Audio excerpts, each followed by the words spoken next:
नमस्कार, मेरा नाम चेतेंद्र प्रसाद है। मैं अलीगढ़ जनपद के अंतर्गत हरदोगंज कस्बे के निकट छिड़ावली गांव से हूं। मैंने यूपीपीसीएस 2021 की परीक्षा में रैंक 7 पर डिप्टी जेलर का पद प्राप्त किया है। मेरी परीक्षा का माध्यम हिंदी है और मेरा वैकल्पिक विषय इतिहास है। मैं आज डीकेटी प्लेटफॉर्म के माध्यम से आपके साथ मैंने जो भी अपनी परीक्षा के दौरान जो रणनीति अपनाई थी वो और अपनी जो सफलता तक की जो यात्रा है मैं उसको आपके साथ शेयर करना चाहता हूँ। सर्वप्रथम जैसा कि हम जानते हैं कि यूपीपीसीएस की जो परीक्षा है वो 3 भागों में विभाजित है, प्री, मेंस और इंटरव्यू। तो अभी मैं आपके साथ मेंस की जो परीक्षा है उसके बारे में जो भी मैंने रणनीति अपनाई वो आपके साथ शेयर करता हूँ। मुझे आशा है कि कहीं ना कहीं ये आपको लाभान्वित करेगी। जैसा कि हम जानते हैं कि जो मेंस की परीक्षा है उसके मूलतः 4 जीएस के पेपर, 2 ऑप्शनल के पेपर, 1 हिंदी अनिवार्य हिंदी और 1 निबंध का पेपर आता है। तो मैं पेपर वाइज पेपर आपके साथ जो भी मैंने रणनीति अपनाई थी वो मैं आपके साथ शेयर करता हूँ। तो जीएस 1 के पेपर में हम जानते हैं कि उसमें जो उसके सिलेबस में इतिहास, ज्योग्राफी और भारतीय समाज के पार्ट्स हैं। तो इतिहास के अंतर्गत ज़्यादातर आर्ट एंड कल्चर और आधुनिक भारत और विश्व इतिहास के प्रश्न आते हैं। तो उसके लिए आर्ट एंड कल्चर के लिए मैंने एक दृष्टि की आर्ट एंड कल्चर की किताब आती है उसको फॉलो किया। इसके अलावा मणिकांत सर के नोट्स बाज़ार में भी उपलब्ध हैं। कुछ सामग्री उनकी यूट्यूब पर भी पड़ी हुई है तो मैंने उसको फॉलो किया। आधुनिक भारत के लिए मैंने एनसीईआरटी और बिपिन चंद्रा के अलावा मणिकांत सर के नोट्स का अध्ययन किया। साथ ही विश्व इतिहास के लिए मैंने जैनन माथुर के कुछ टॉपिक्स, जैनन माथुर की जो किताब आती है इतिहास की, उससे कुछ टॉपिकों का अध्ययन करने के अलावा मणिकांत सर के ही नोट्स पर अध्ययन किया। वैसे जैसा कि मैं पहले बता चुका हूँ कि मेरा जो वैकल्पिक विषय इतिहास रहा है तो मुझे इस पोर्शन में कुछ ज़्यादा विशेष कठिनाई नहीं आई। इसके अलावा जो दूसरा पार्ट है ज्योग्राफी, उसके लिए मैंने महेश बंडवाल की किताब का अध्ययन किया। इसके अलावा सीएसएम के जो गोपाल शर्मा हैं जिनकी 2018 में 18वीं रैंक आई थी और उन्होंने एसडीएम का पद प्राप्त किया था, उनके कुछ नोट्स हैं जो मैंने जो जिनका अध्ययन करने के अलावा मैंने उनमें से ही अपने खुद के नोट्स बनाए।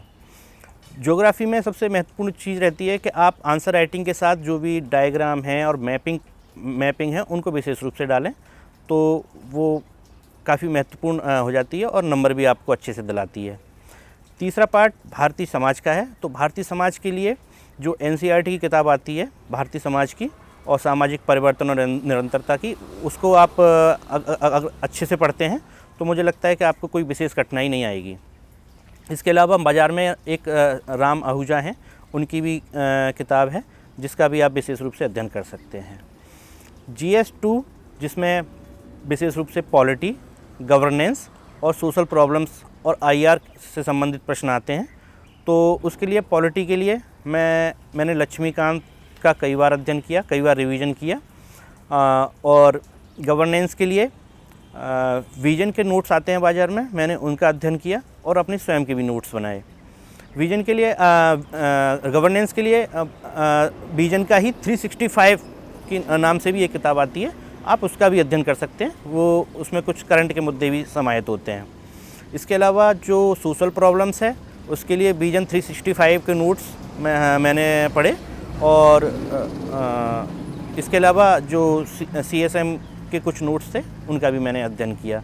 सोशल प्रॉब्लम्स में वैसे जहाँ तक प्रश्नों का सवाल है वो करंट से संबंधित आते हैं। तो आपके लिए अगर वो आप करंट पर निरंतरता के साथ मतलब रेगुलरली अपने निगाह बनाए हुए हैं और उसका अध्ययन कर रहे हैं तो आपको कोई विशेष कठिनाई नहीं आती है। इसी तरह से चौथा पोर्शन इसका आईआर है। आईआर में भी आप ज़्यादातर जो वर्तमान में जो मुद्दे चल रहे हैं, जैसे वर्तमान में यूक्रेन रसिया विवाद या अफ़गानिस्तान से अमेरिका की वापसी, ऐसे जो भी प्रश्न हैं वो आते हैं। तो इसके लिए आप विजन 365 के जो नोट्स आते हैं उनका अध्ययन कर सकते हैं अंतर्राष्ट्रीय संबंध में। और इसके अलावा एक अशोक सर हैं, उनकी एक किताब नोट्स मिलते हैं बाज़ार में, आप उनका भी अध्ययन कर सकते हैं। तो GS 2 के लिए ये सामग्री काफ़ी है। GS 2 में मैं ये ज़रूर कहना चाहूँगा कि जो IR के प्रश्न होते हैं, आप उसमें मैप ज़रूर बनाएं। वो कहीं ना कहीं आपके नंबर भी बढ़ाते हैं और आपके जो उत्तर लेखन है उसमें भी गुणवत्ता लेके आते हैं। पेपर 3 में अर्थव्यवस्था, पर्यावरण, science and tech, internal security और आपदा प्रबंधन से संबंधित प्रश्न आते हैं। तो अर्थव्यवस्था के लिए मैंने रमेश सर के नोट्स हैं, वो मैंने रामेश्वर सर के नोट्स हैं, वो मैंने पढ़े। इसके अलावा रमेश सिंह की किताब आती है, मैंने उसका भी अध्ययन किया। ये जो तीसरा पेपर है वो उसमें करंट से संबंधित प्रश्नों की ज़्यादा अधिकता रहती है, तो इसलिए आप करंट से संबंधित कोई मंथली मैगजीन या विजन के 365 के जो नोट्स आते हैं करंट से, उनका भी आप अध्ययन कर सकते हैं। अर्थव्यवस्था के बाद इसमें महत्वपूर्ण बात होता है साइंस टेक का। साइंस टेक के लिए मैंने दृष्टि के नोट्स फॉलो किए और इसके अलावा विजन 365 आती है विज्ञान और प्रौद्योगिकी के नाम से, मैंने उसको भी अच्छे से पढ़ा। और तीसरा पोर्शन इसमें आपदा प्रबंधन का है। आपदा प्रबंधन के लिए मैंने स्वयं के नोट्स बनाए और एक दृष्टि की एक किताब आती है, मैंने उसका अध्ययन किया। इंटरनल सिक्योरिटी के लिए भी आप करंट से रिलेटेड जो भी क्वेश्चन आते हैं, तो उसके लिए आप विजन 365 की इंटरनल सिक्योरिटी की करंट के नोट्स आते हैं, आप उसका अध्ययन कर सकते हैं। तो ये मूलतः करंट से संबंधित पेपर है। तो इसमें आप जो डेटा वगैरह हैं उन पर विशेष रूप से आप फोकस करिए और डेटाओं को डालते रहिए। डेटा वगैरह मैंने अपने जो डेटा थे वो एक कॉपी में नोट कर लिए थे, जिनका मैंने अपने जो उत्तर लेखन था उसमें अपना प्रश्न के अनुसार प्रयोग किया। चौथा पेपर आपका इथिक्स का है। इथिक्स के लिए मैंने लेक्सिकॉन की एक किताब आती है, मैंने उसका अध्ययन किया और इसके अलावा विजन की भी एक किताब आती है इथिक्स के लिए, नैतिकता, तो मैंने उसको भी अध्ययन किया। इथिक्स के पेपर में मुझे लगता है कि आप जितने ज़्यादा उदाहरण डाल सकते हैं वर्तमान से संबंधित, प्रशासकों से संबंधित या महापुरुषों से संबंधित या अपने व्यक्तिगत जीवन से जो भी नैतिकता संबंधी जो प्रश्न उदाहरण है वो डालें, तो आपके लेखन में गुणवत्ता के साथ साथ आपके नंबरों में भी वृद्धि होती है। इथिक्स के पेपर में मैं एक विशेष रूप से कहना चाहूँगा कि जो इथिक्स के पेपर में कुछ महत्वपूर्ण शब्द हैं, जैसे सत्यनिष्ठा, ईमानदारी,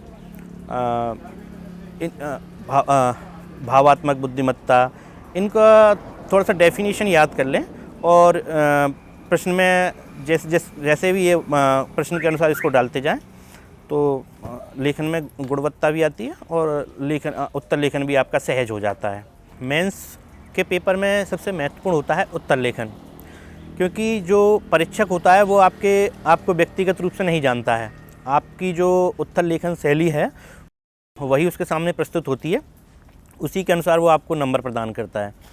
तो मुझे लगता है कि मेंस में सफलता प्राप्त करने के लिए उत्तर लेखन का एक बहुत महत्वपूर्ण रोल है।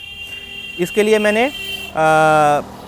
उत्तर लेखन पर विशेष रूप से ध्यान दिया और 2 संस्थान हैं, मेक IAS और श्रेष्ठ PCS अकेडमी, उसमें मैं निरंतर 90 दिन का जो प्रोग्राम होता है उसके साथ जुड़ा रहा।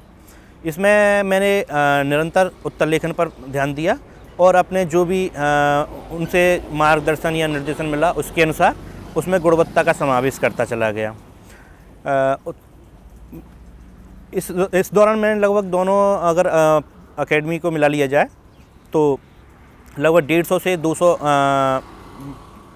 प्रश्न पत्र लिखे होंगे, जिससे मुझे जब मैं परीक्षा भवन में गया तो मुझे उत्तर लेखन में कोई असहजता महसूस नहीं हुई और मैंने उत्तर लेखन भी सहज रूप से किया।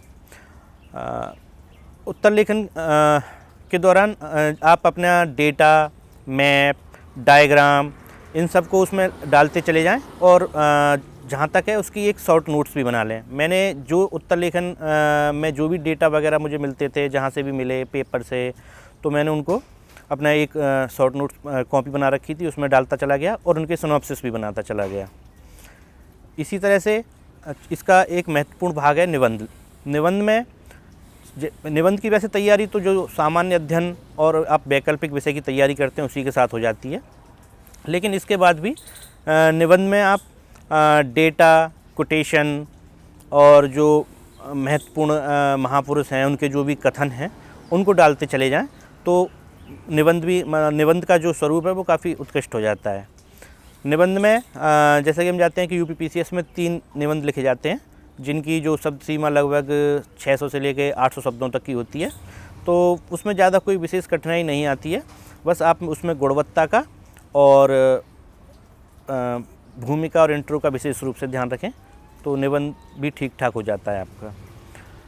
इसके अलावा इसका एक महत्वपूर्ण भाग है हिंदी। हिंदी माध्यम के विद्यार्थियों के लिए हिंदी इसलिए ज़्यादा महत्वपूर्ण है क्योंकि जो अंग्रेजी माध्यम के छात्र हैं वो हिंदी में थोड़ा असहज रहते हैं। तो हिंदी माध्यम के विद्यार्थियों को प्रयास करना चाहिए कि हिंदी में वो अधिक से अधिक नंबर लाने का प्रयास करें और जो हिंदी की जो भी उत्तर लेखन है उसमें कुछ न कुछ गुणवत्ता लेकर आएँ। मैंने हिंदी के लिए CSM के आदरणीय पंकज वर्मा सर के नोट्स फॉलो किए थे। इसके अलावा जो भी उसमें ग्रामर का पार्ट आता है उसके लिए आदित्य पब्लिकेशन की जो किताब आती है मैंने उसमें से तैयारी की थी। तो हाँ, इसके अलावा जो हिंदी में पत्र लेखन का पार्ट है वो सबसे महत्वपूर्ण होता है। उसमें आप एक काम कर सकते हैं कि अपनी जो हिंदी की जो कॉपी है उसमें जो जितने भी पत्र हैं उन सभी के प्रारूप और उदाहरण आप लिख सकते हैं, जिससे कि परीक्षा के समय रिवीजन करने में आसानी हो। मुझे लगता है कि जो मैंने अभी तक बताया वो कहीं ना कहीं आप सभी को कुछ ना कुछ लाभ अवश्य प्रदान करेगी। मैं DKT प्लेटफॉर्म को धन्यवाद देना चाहूँगा कि मुझे उन्होंने ये अवसर प्रदान किया कि मैं जो भी अपने अनुभव हैं वो आप सभी के साथ साझा कर सकूँ। धन्यवाद।